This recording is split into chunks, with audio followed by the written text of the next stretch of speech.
herkese merhaba arkadaşlar. Ben Özgür. Kanalıma hoş geldiniz. Bugün Darkness ile ilgili size gerekli açıklamaları yapacağım. Yani nasıl gelişeceğinizi, nasıl ilerleyeceğinizi, nasıl doyasıya rakiplerinizle vs atacaksınız. Bunları göstereceğim. Şimdi ilk önce çarı ben daha önceki videoda söylemiştim ki video çekmiyorken size çarın geliştiğini gösterecektim. Hani çarı orada geliştirip video çekmeden önce geliştirip sonra videoda da size neler yaptığımı gösterecektim. Artı 7 yay yaptım. Yayımı artı 7 yaptım. Kemerimi de A yaptım. Artı 7 yaptım. Zırhım 30. Pelerinim 30 ama bunlar C tabi, diğerleri de dandik zaten şu anda. O kadarını geliştiremedim. Esanslara gelirsek esansların hepsini neredeyse 40 yaptım. Biri 36, biri 39'da kaldı şu anda. Ve yeni bir etkinlik geldi. Avcılık keyfi diye. Hemen kontrol edelim. Bir lider canavarını mağlup et diyor. 15 puan, 10 puanla bir elit canavarı mağlup et diyor. 20 puanla bir grup zindan temizle diyor. 100 puan da baskın zindanını temizle diyor. Bize verdikleri bunlar, ben zaten birkaçını yaptım test etmek için. Görüyorsunuz bu şekilde. Hani fazla şu anda hani detayını inmek istemiyorum açıkçası. Ölüm kampı. Burada da aynı şekilde parlatış sandığı, altın falan filan veriyor. Burada da 10 puan bir aşama temizle diyor. 10 puana bir ruh fosili topla diyor. 50 puanı ölüm kapısını bir kez temizle diyor. 100 puanı ölüm şövalyesini mağlup et diyor. Güzel. Gördüğünüz gibi bu şekilde de festival hediye sandığı veriyor. Evcil hayvan gelişim böğürtlerini veriyor. Bir tane 5 tane şeye göstereceğim onu da.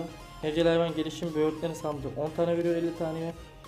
Ve burada da 3 krallık stili seçimi sandığı veriyor 15 tane, ama bunlar sadece stil, size özellik falan sağlamıyor. Sadece dekor olarak kullanabiliyorsun. Alttakilerde kostüm. B artı. Şu 78 olanlar B artıdan S artıya kadar çıkıyor. Öbürleri de 65 olanlar da B'den S'e kadar çıkabiliyor. Bu şekilde şu anda zaten hani ben event'i size kısaca tanıtıyorum. Ben diğer çarımdan baktım. Şu anda benim levelim yetmediği için burada event tam olarak gözükmüyor. O yüzden gelişmemiz gerekiyor. Macera aşamasının 3. aşama 3. bölümüne kadar geldim. Kademeli karşılaşmayı açtım. Ve şu anda bakıyorum, sandık da açtım. Bir tane sandık açtım. O da bedavaya verdi. Kostüm sandığı ve teçhizat sandığı açtım. Ücretsiz bir şekilde. Ücretsiz altın sandığı açıyorum. Şimdi bir tane, daha öncesinde 2 tane açtım. Bundan önce bir video çektim. Videoda sıkıntılar oldu. O yüzden videoyu silmek zorunda kaldım. Ve kısmet bugüneymiş. Tekrardan çekiyorum. Nitelik bileti kazandık. Güzel. Becerilerimiz şu şekilde. Hepsini 20 seviye yaptım. Levelimiz 20. 127.338 gücümüz var. Kombom. Bu da benim yeni açıldı. Bunu geliştirdim. 20. seviye yaptım. 290 atak veriyor. Ve bu komboları zaten VS'lerde, düello PvP ve takım PvP'de komboları kullanabilirsiniz. Sadece komboları. Macera aşaması ve birlikte, yani ne bileyim, altın zindan olsun. Ondan sonra baskın olsun, ikili zindan olsun, ölümsüz baskın olsun, macera aşaması olsun. Bunların hepsinde sadece normal skill'lerinizi kullanabiliyorsunuz. Harici tabi kombolarınızı da kullanabiliyorsunuz skill'in arkasında. VS'lerde sadece bunları da kullanabilirsiniz komboları. Takım PvP bende açık değil. Ve şu anda ben altın zindanı açtım. İkili zindan açık zaten. İkili zindan tanıtımını daha sonra yapacağım. Şöyle bakalım. Öykü bölümünü bir yapalım. Öykümüz gelmiş. Ne veriyormuş bize? Kademeci aksesuar sandığı veriyormuş. 8000 altın, 1000 de XP veriyormuş. Hemen girip bakalım. Hemen girip yapalım, çıkalım. Öykü bölümleri önemli. Değerli eşyalar veriyor ileride. Bunları yapmayı unutmayın. Ana macera görevlerini yapmayı unutmayın. Haftalık görevler zaten bu şu anda yeni başlayanlar için kesinlikle önemli. Günlük görevler önemli. Çarınızın gelişmesini istiyorsanız bunları muhakkak yapmanız gerekiyor. Daha önceki videolarda da anlattığım gibi. Evet, öykümüzü yapalım.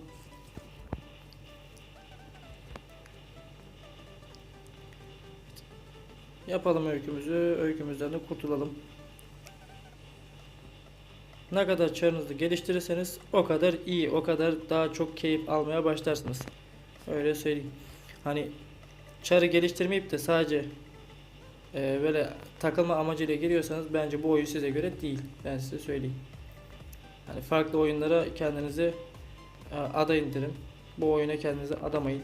Çünkü bu oyunda size ekmek çıkmaz. Hani ekmek çıkmaz derken eğlence çıkmaz.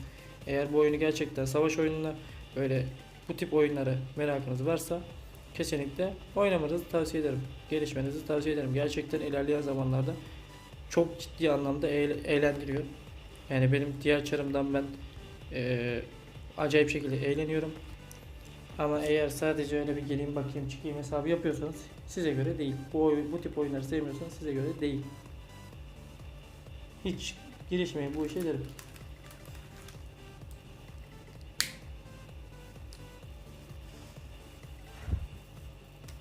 Bu arada kanalımı desteklemek istiyorsanız, hep beraber büyümemizi istiyorsanız, bir ailemizin büyümesini istiyorsanız kanalıma abone olup bildirimleri açmayı unutmayın. Videoyu beğenip yorum atmayı da unutmayın. Evet. Neyse oyunumuza dönelim. İkinci öyküyü de tamamlayalım. Bakalım kaça kadar gidebileceğiz. Gördüğünüz gibi en son 57.000 civarı falandım galiba. 50.000 civarlarında falandım. 50.000 ve üzeri. Ve şu anda 127.000 gücüm var. Bunun ben hepsinin maksimum olsun bir 15-20 dakikada yaptım diyebilirim size. Tabi bu size kalmış biraz da. Eğer emek harcarsanız bir günde benim 10 katım bile olabilirsiniz. Tabi şöyle de bir şey var.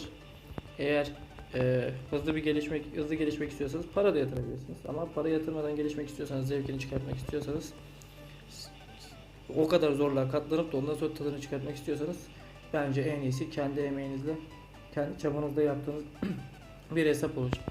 Yani benim görüşüm bu yönde.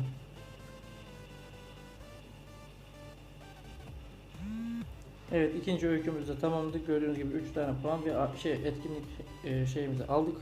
3 tane görevimizi tamamlamış olduk bu durumda.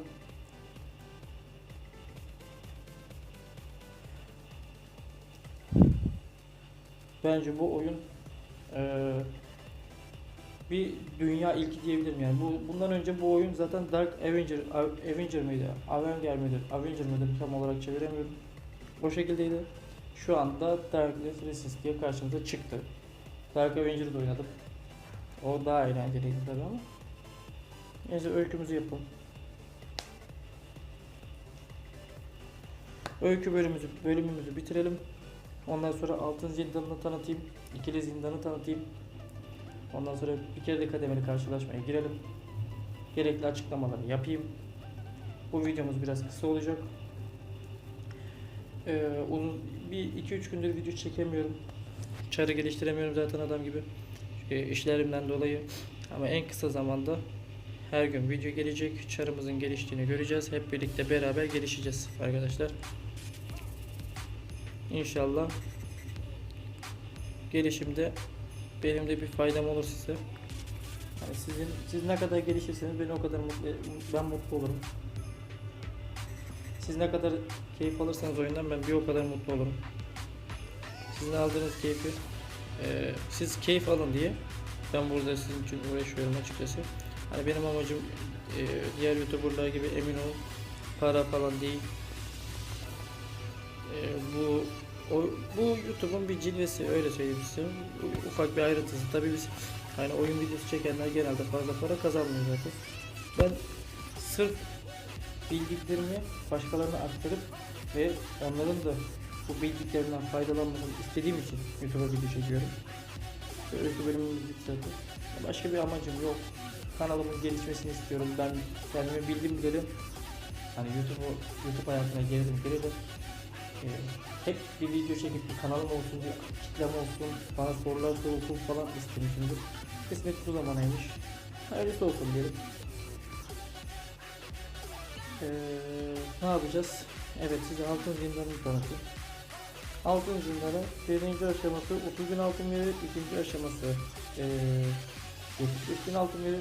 3. aşaması 100.000, 4. aşaması 200.000, 5. aşaması 300.000, 6. aşaması da 600.000, 400.000 para verir. Bizim şu anda 1. aşamamız açık sadece. 2. aşamamız altının 8'inde açılacak. 6. bölümün 8. aşamasında. Öbürleri de 10'a 8, 14'e 5, 17'ye 5, 19'a 5 o civarlarda açılacak. Yani orada zaten yazıyor. Biz 1. aşamamıza girelim. 30.000 altınımızı alalım. Yolumuza devam edelim. Burayı biraz hızlandırdım. O yüzden hani siz de sıkılmayın diye hızlandıracağım. Bittikten sonra görüşürüz.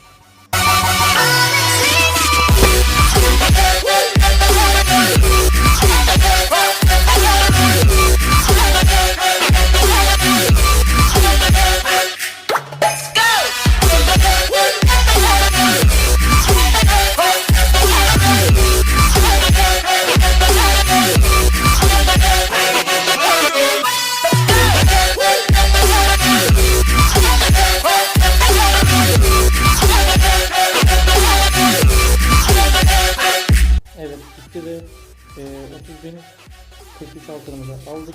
Hemen anonim günlük 2 hak verir 600.000 lira. Ben bir hakkımı daha önce yaptım. Bir hakkımı size göstermek için ayırdım. Evet, şimdi ne yapacağız? İkili zindanı göstereyim. Baskın zindanım daha açılmadı. 80.000 altında bunu aldık. Hemen ikili zindanı göstereyim ben size nasıl olduğunu. Birinci aşama zaten şu şekilde. Bu hediyeleri veriyor. Şu şekilde.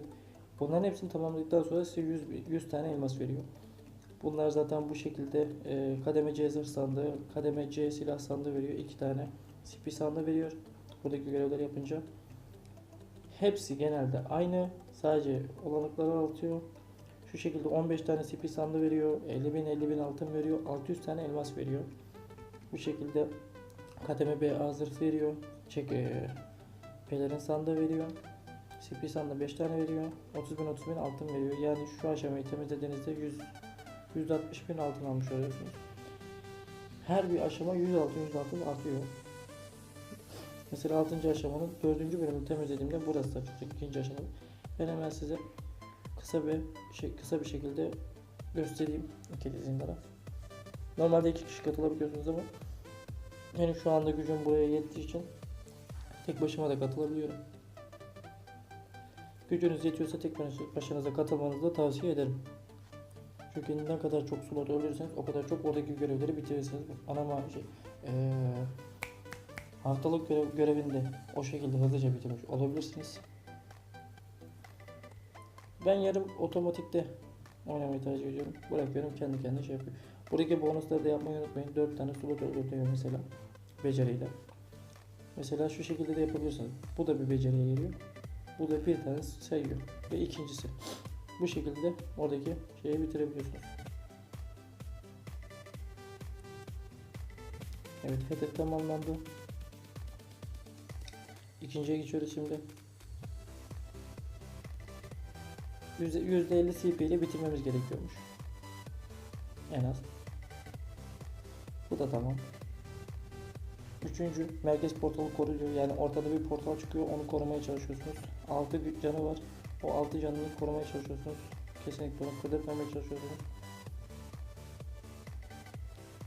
Ama portal kırıldıktan sonra hiç şey yapmanıza gerek yok. Direkt zaten ikili zindandan atıyor. Evet, bu aşamamız da bitti. Bonus hedef de tamamlandı gördüğünüz gibi. Mesela burası bittikten sonra size sandık verecek. Komple bitirdiğinizde 5 tane sandık verecek ve bonus hedeflerin hepsini tamamladığınızda direkt otomatik olarak şey verecek. 5 sandık daha verecek aynı sandıktan. Gördüğünüz gibi ruha bağlama. Ruha bağlıyoruz. 75 tane canavarı öldürmemiz gerekiyor. Ve toplam 150 canavarı öldürmemiz gerekiyor.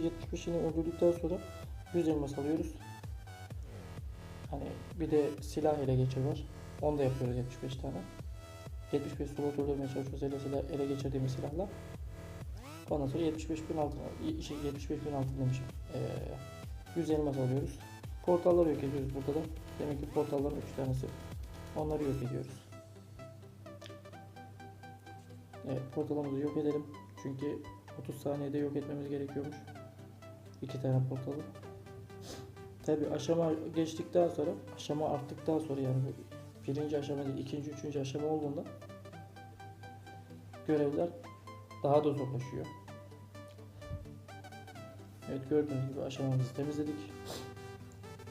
Yani o kadar zor bir oyun değil açıkçası. Hani kafanızı yormanıza gerek yok.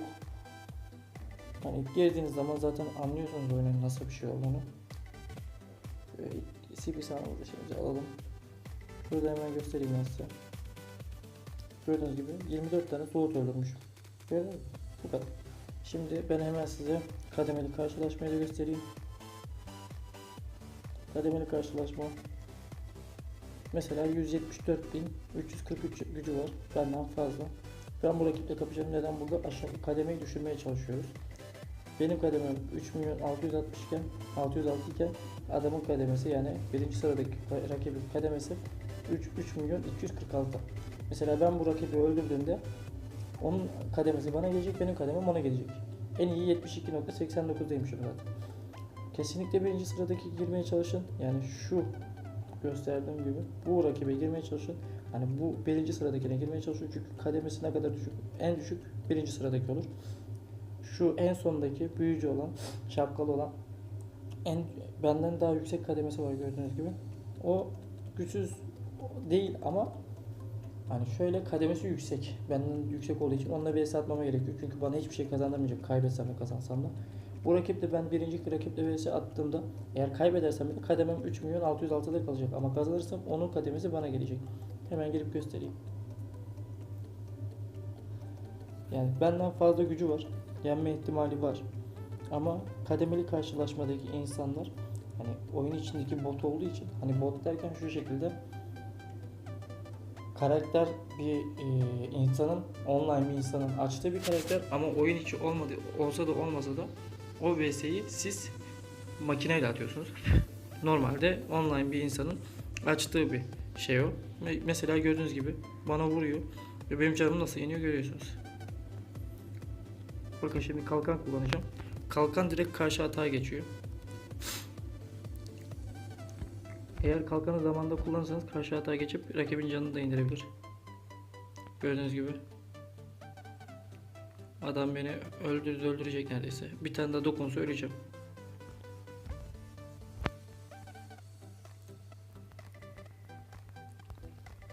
Ve öldüm. Ama rakibi de şey yapmadım yani. Gördüğünüz gibi kademem aynı yerde kaldı.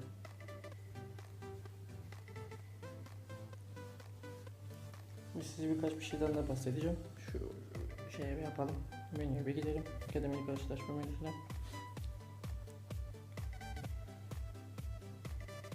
Günlük zafer ödülü, mesela rakibi vs attınız. 3 kere vs attınız. 3 zafer ödülü ama kaybetmemeniz gerekiyor. Mesela benimki şu anda şey yapmadı. Sayılmadı. Ben eğer kazansaydım, yani 3 kere üst üste kazanırsam şu şekilde bana bunu veriyor. Kademeli karşılaşma ödül sandığı. İçinden silah geliştirme sandığı, yani silah derken teçhizat geliştirme sandığı, başka ne veriyordu? Devasa esans sandığı, 56 ile 80 arası çıkıyor ve parlatıcı sandığı veriyor. C ve A parlatıcı sandığı. Bu şekilde bunların hepsini yapmaya çalışıyorsunuz. 10 kere vesatınızda günlük 5 hak verir. Hemen görevimizi de yapmış olalım. Gördüğünüz gibi. Haftalık görevler, günlük görevler ve ana macera görevini kesinlikle yapmanız gerekiyor. Bunları yapmazsanız işin içinden çıkamazsınız kolayca. Gördüğünüz gibi macera aşaması. Ben gelmişim, buraya kadar gelmişim. 30 arkadaş edindim. Hemen başarılarımızı da alalım. Esans sandığı. Ne verdi bize? DP'lerim verdi. Altın verdi. Altın sandığı. 1000 altında buradan aldık. Hemen bakalım.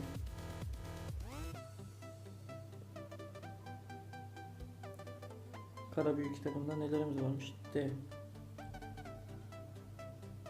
Burada da D varmış. Aksesuarda. Burası da şu şekilde arkadaşlar. Hani ben hepsini yaptıktan sonra bana 50 tane elmas verecek. Mesela S'te Hepsini yaptıktan sonra bana 1500 tane elmas verecek. Bütün esleri çıkarttığımda, şuradaki gördüğünüz bütün esleri çıkarttığımda bana onları verecek. 84 tanesini. Esrar tartı da var içinde tabii ki de. Becerilerimi de gösterdim. Yeni kostüm çıkarttım. Dedim ya ücretsiz açtım diye.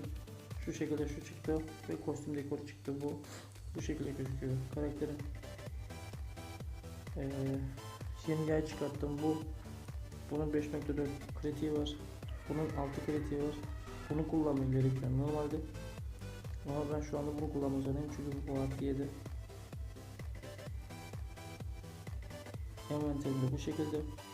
Yani hiçbir şey kalmadı. Hepsini açtım zaten. Evet. Bakalım. Başka ne gösterebilirim size? Yeni karakter açmanızı öneririm. Çünkü onlarda da haftalık görevleri yapmanız gerekiyor. Karakterinizin gelişmesi için oradan ek olarak size şey veriyor. Atak veriyor. Karakterin gücüne göre yüzdeli bir şekilde atak veriyor size. Bu karakterinize bütün karakterler birbirine otomatik olarak atak veriyor. Mesela nasıl söyleyeyim? Zaten karakterler açtığınızda göreceksiniz. Başka ne gösterebilirim?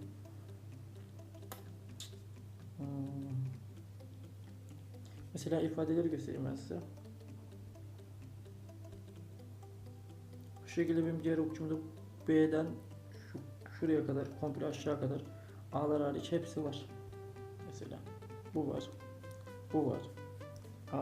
Bunlar da zaten o kadar önemli değil. Bunlar zaten nadir çıkan şeyler. Başka ne gösterebilirim ben size?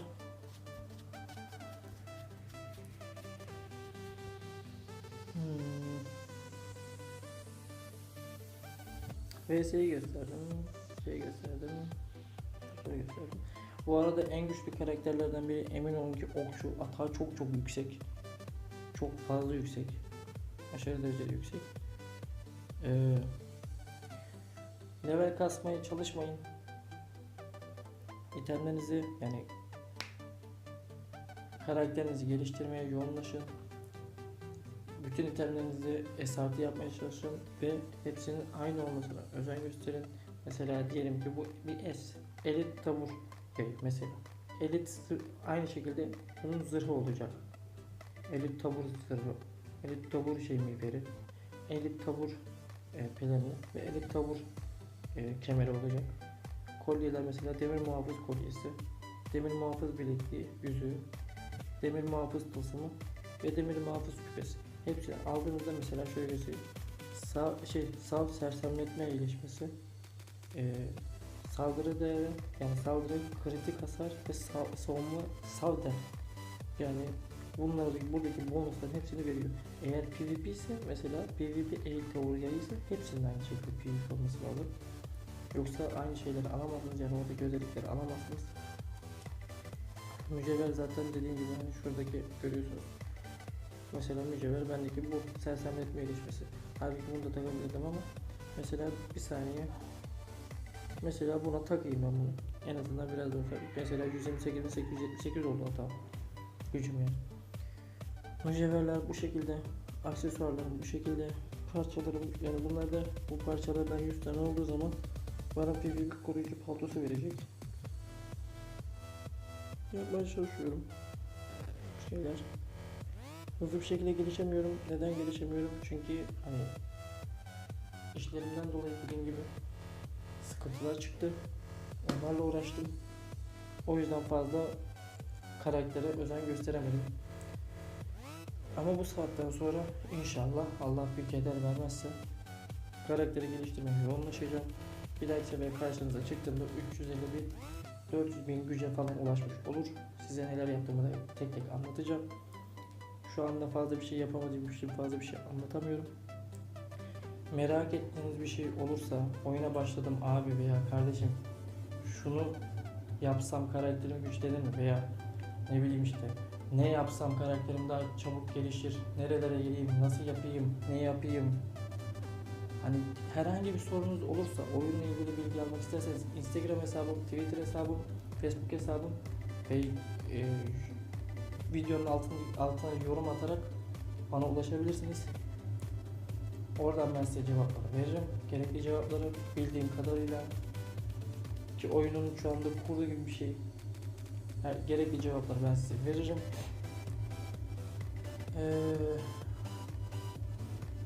Eğer farklı oyunlarda da video çekmemi isterseniz, bu kategoride video çekmemi istemezseniz de başka bir oyunda, başka bir kategoride video çekmemi isterseniz yorumlar kısmından bana bildirebilirsiniz.